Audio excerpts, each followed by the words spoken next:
प्यार से कहना ध्यान निरंकार जी। एक भक्ति करनी है तो जिम्मेवारियों को संसारिक रूप सामाजिक रूप ये सेवा भाव तभी आएगा सबके प्रति जब अपनत्व का भाव होगा। तो ऐसे तो जीना है एक अपने कर्तव्यों को पूरे करते करते। पर हर संत ने समझाया कि इस दुनिया में रहना है पर इस दुनिया में इस तरह खचित नहीं होना कि इस परमात्मा के प्रति ही ध्यान न जाए। ये स्पिरिचुअल एस्पेक्ट जीवन का इसमें पीछे रह जाए और ये भौतिक जीवन को ही आगे बढ़ाते रहें। तो चीजों का इस्तेमाल करते हुए सदुपयोग करते हुए जीवन जीना है और अंदर से सिर्फ इस आध्यात्मिक जीवन को ही एक ज्यादा पुश देना है। इसके प्रति इस निराकार परमात्मा इसको जानकर फिर इसी की भक्ति में इस प्रेम में चूर होके जीवन को जीना है। तो कैसे संतों ने जब समझाया कि सफल जीवन ये एक तब है जब आध्यात्मिक रूप से पूर्ण हो। एक महल माड़ियां गाड़ी उपलब्धियां पढ़ाई लिखाई इत्यादि सब मुबारक है पर वो तभी सही मायने में मुबारक है जब हर पल में इस परमात्मा को भी शामिल किया गया। जैसे ही ये मन समझ लेता है कि ये शरीर में नहीं हूँ, ये आत्मा का असली रूप परमात्मा है और शरीर ने तो अपनी यात्रा कुछ सालों में करके इसका एक विनाश हो जाना है। तो कैसे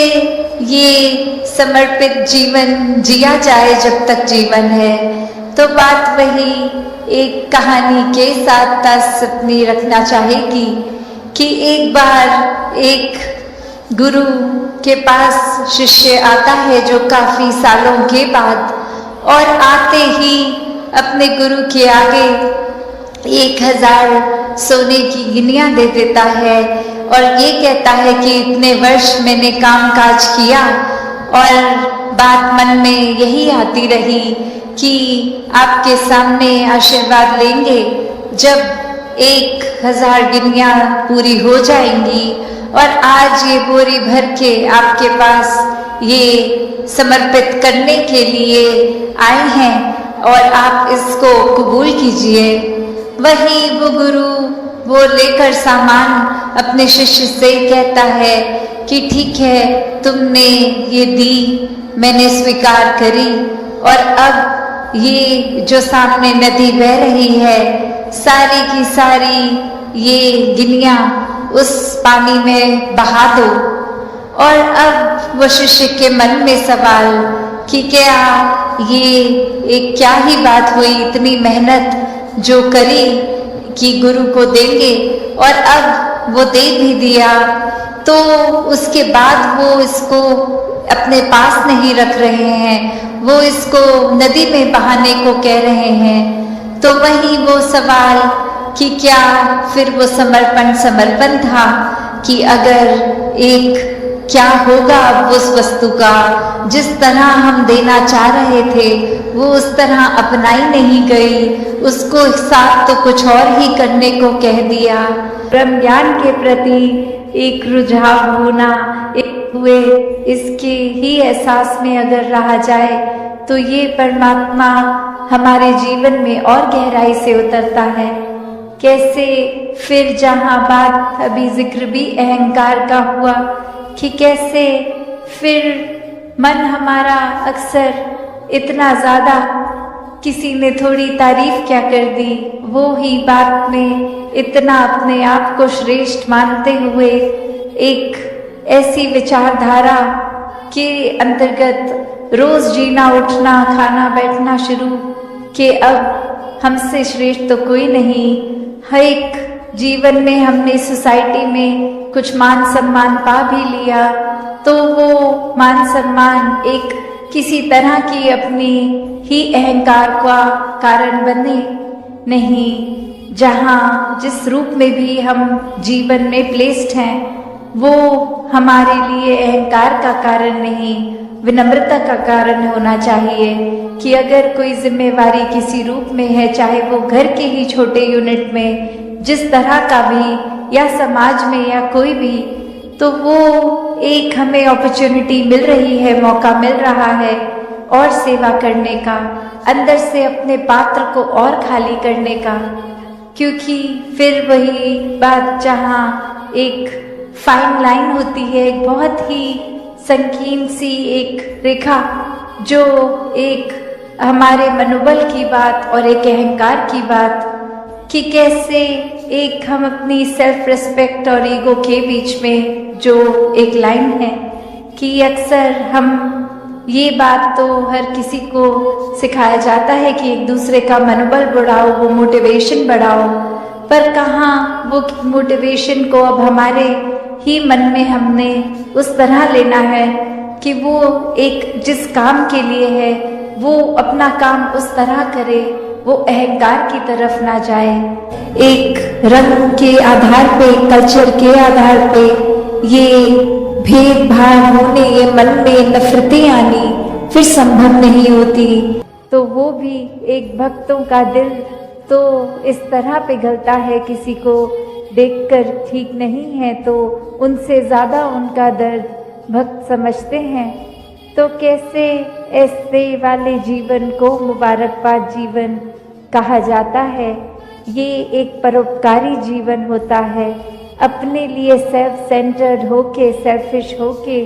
ये अपने ऊपर केंद्रित नहीं, पूरे संसार की भलाई के लिए भक्त अपना जीवन लगा देते हैं। पूरी ह्यूमैनिटी, पूरी मानवता के लिए ये संसार में आकर, तो कैसे जहाँ एक मन में भी भाव होते हैं कि ये एक समान अगर नहीं भी कोई दिख रहा पर सब ही एक है, तो भाव वही कि भक्तों ने युगों से ये जो संदेश दिया है कि कैसे इस परमात्मा को जानकर फिर अपने जीवन में बदलाव आ सकता है। ये जीवन बहुत ही सहज जिया जा सकता है। ये मन एक स्थिर करके हर समय रखा जा सकता है। इस स्थिर के साथ नाता जोड़ लिया तो मन भी स्थिर। ये एक दुनियावी आंधियाँ आती भी हैं अगर, तो वो कुछ पीस ऑफ माइंड, ये चैन और सुकून दूर नहीं कर सकती। फिर तो हर किसी एक अवस्था में ही लगता है कि ये बहुत ही अच्छा समय निकल रहा है, अगर कुछ है भी तो ये परमात्मा ने बहुत जल्दी काट देना है। तो कैसे एक जीवन में हर कोई इस रंग में ही रंगा रहे, तो हर किसी ने अपना जीवन एक सुखमय जीवन था और सृष्टि खत्म होने पे ये अंत नहीं है इसका। कैसे ये कोई भी चीज़ से एक कम ज़्यादा नहीं किया जा सकता। तो जो ये सच्चाई को पहचान लेता है, वाक्य में वो अपनी हकीकत भी पहचान लेता है कि एक शरीर से जुड़ी हुई एक शॉर्ट टर्म, एक छोटे, एक कुछ सालों के लिए कम समय की एक सच्चाई नहीं, पर सदैव रहने वाली सच्चाई। कैसे फिर मन परिस्थितियों के साथ एंग्शियस नहीं होता, एक मन में ऐसे ख्याल नहीं आते जो बेचैन कर देते हैं, क्योंकि सब में ही ये परमात्मा का हाथ एक आशीर्वाद रूप ही दिखता है कि अभी अगर ये परिस्थिति आई है तो हमें इस परिस्थिति से क्या सीखना है, हमें अपना कॉन्डक्ट कैसे रखना है। तो हर किसी चीज़ में जब एक हम कण कण से शिक्षा ले लेते हैं तो वाकई ही परमात्मा का एहसास कण कण में हुए, और ये एहसास कोई भी चीज़ से हो सकता है। तो एक बार जब इस परमात्मा से जुड़ गए ब्रह्म ज्ञान द्वारा, तो फिर दुनिया की कोई भी चीज़ फिर एक डामाडोल नहीं करती। फिर सिर्फ एक हम उस चीज़ के मोहताज नहीं रह जाते कि जब जब जीवन में हमारे हिसाब से जीवन चल रहा है तब तो परमात्मा है, वरना एक नहीं कोई हमारे मुताबिक चीज़ चली तो परमात्मा को ही कोसते चले गए। परमात्मा से ये मन की एक शक की बात कि परमात्मा हो भी कि नहीं हो, अगर हो तो हमारी क्यों नहीं सुनते हो, एक हमारे ही शरीर में क्यों तकलीफ दी, एक हमें ही कोई धनहीन क्यों रखा, एक हमें ही ऐसी परेशानियां जीवन के इतने पड़ाव पे इतनी लगातार क्यों दी। भक्त तो जानते हैं कि परमात्मा का होना ही सच्चाई है, परमात्मा द्वारा हर पल जीवन का ये प्रसाद रूप है। इसको अब कैसे निभाना है वो हम पे है, एक हमारी चेतनता उसको प्रयोग में लाना है कि कैसे एक कर्म जहाँ करने की आज़ादी है वहाँ किस तरह चुनाव करना है कि किस समय में कौन से कर्मों को करना है। और उत्तर बहुत ही सरल कि हम कर्म भी वो करते हैं जो हमारी सोच बन जाती है, जो चरित्र बन जाता है, जो बोली भाषा जैसी बन जाती है। तो बात वही कि जब ये परमात्मा को ही मन में बसाएंगे तो हर पल इसी का शुक्राना होगा, इसी का एहसास होगा और इसी परमात्मा के ऊपर जीवन आधारित होगा तो कर्म भी बहुत पावन बन जाएंगे। एक पूरी दुनिया के लिए एक दिल से सेवा होगी, एक पूरी दुनिया के लिए जीवन बीतेंगे, सिर्फ एक अपने लिए सेल्फिश होके खुदगर्ज होके नहीं, पर वाक्य में एक पूरे संसार के कल्याण के लिए हमारा जीवन होगा। तो एक बालक बालिका के जीवन में ग्रोथ की बात होती है, वहाँ पे एक अच्छी तहजीब के साथ साथ ये एक अंदर से स्पिरिचुअलिटी की भी बात की जाती है। ये चाहे फिर ये मानवता का संदेश उस रूप में एक गुणों को अपनाने वाली बात, तो चाहे बेशक छोटी उम्र से ये पढ़ाई सिखाई जाए, पर ये जीवन में हम हमेशा इसको कोई ऊपरी पढ़ाई की तरह ना लें, कोई सिखाई गई चीज़ की तरह ना लें, क्योंकि जिस समय ये परमात्मा ये निराकार ब्रह्म ज्ञान से जीवन में उतर गया, वहीं एक हमारे अंदर से भाव बेहतर मनुष्य बनने की, और इसकी कोई उम्र भी नहीं। स्कूल तो फिर भी एक 12वीं कक्षा तक हो सकता है, पर ये जीवन कैसे एक हर समय की शिक्षा है, कण कण से शिक्षा लेना है हर एक को, कि कैसे एक ये भाव भी अक्सर जो बात अहंकार की आती है, वहाँ ये बात भी होती है कि जब किसी ने मान लिया कि सब कुछ तो हमें आता है, मैं हर चीज़ बखूबी करता हूँ, तो कोई भी चीज़, नई चीज़ या कोई पुरानी चीज़ को ठीक तरीके से सीखने की ये इच्छा कि इसको सीखा जाए, ये अहंकार की वजह से संभव नहीं हो पाता। तो कैसे अपने जीवन में जहाँ हर कोई ताउम्र छात्र रूप भी बना रहे, एक वो सीखना तो है, पर क्या सीखना है उस पे गौर करें, क्योंकि पूरा दिन अगर हम देखें तो ये आँखें भी, ये कान भी, ये ज़बान भी, ये बुद्धि से भी हर तरह के ये जो हमें इनपुट्स मिल रहे हैं, तो क्या हर एक चीज़ सीख लेना समझदारी है? एक भलाई उसमें है क्या? नहीं। एक फिल्टर की जो बात होती है कि क्या चीज़ देखकर भी अनदेखी करनी है, क्या चीज़ों को अपनाना है, किसको छोड़ना है, वो चेतनता की बात है। और ये चेतनता ब्रह्म ज्ञान से जहाँ एक आत्महत्या के जीवन में, एक ये स्पिरिचुअल लाइफ में, तो हर समय ये बहुत ही अच्छा माध्यम ये टूल। पर एक और बात भी देखी जाए कि अगर हम कोई दुनियावी, कोई मटीरियलिस्टिक अपनी रिस्पॉन्सिबिलिटी, कोई काम काज भी कर रहे हैं, कुछ भी कर रहे हैं, तो उसमें भी चेतनता होनी बहुत ज़रूरी होती है। चाहे वो अक्सर छोटा सा एग्जाम्पल ड्राइविंग का भी, कि सड़क पे होते हैं तो अक्सर वही पंक्ति बार बार नजरों के आगे आती है कि सावधानी हटी दुर्घटना घटी।